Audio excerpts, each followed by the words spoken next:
My name is Melanie Lendnal. I'm the Senior Vice President of Policy and Advocacy for the ALS Association. We are an organization that fights ALS. It is an organization whose mission is to make ALS livable and cure it. ALS is a neurodegenerative disease. It is progressive. It is always fatal. Unfortunately, it affects veterans about twice as much as the general population. We still don't know why.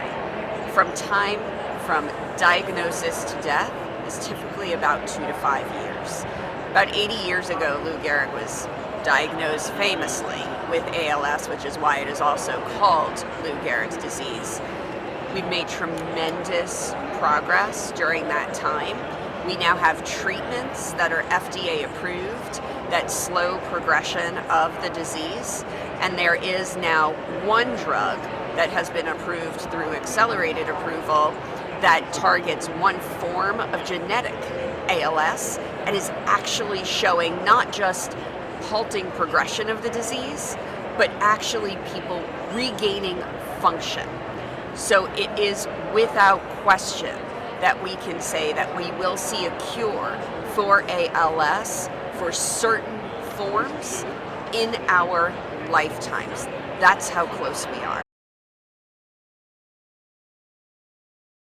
Our mission is to make ALS livable and to cure it.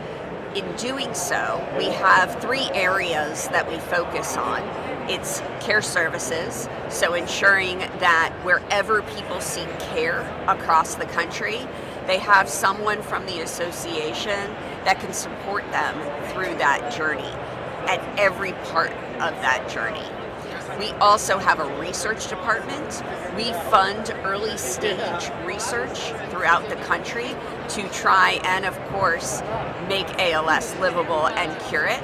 And then we have our advocacy department, where we work at all levels of government to try and ensure that the best and most efficient policies are being passed at all levels of government with all branches of government to try and move that needle forward as quickly as possible.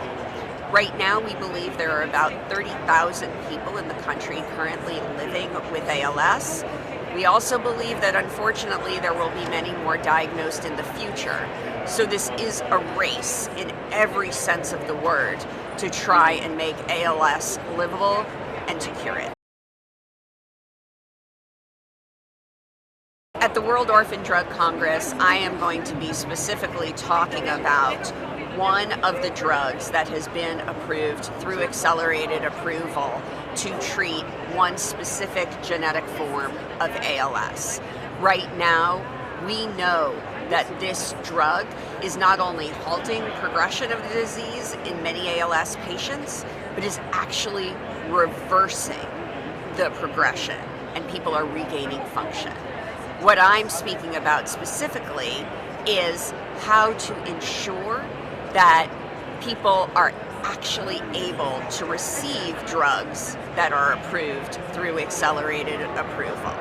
Right now, it is incredibly difficult to work with insurance companies with all of the prior approval processes that are in place to get real access to these treatments that are approved through the accelerated approval pathway.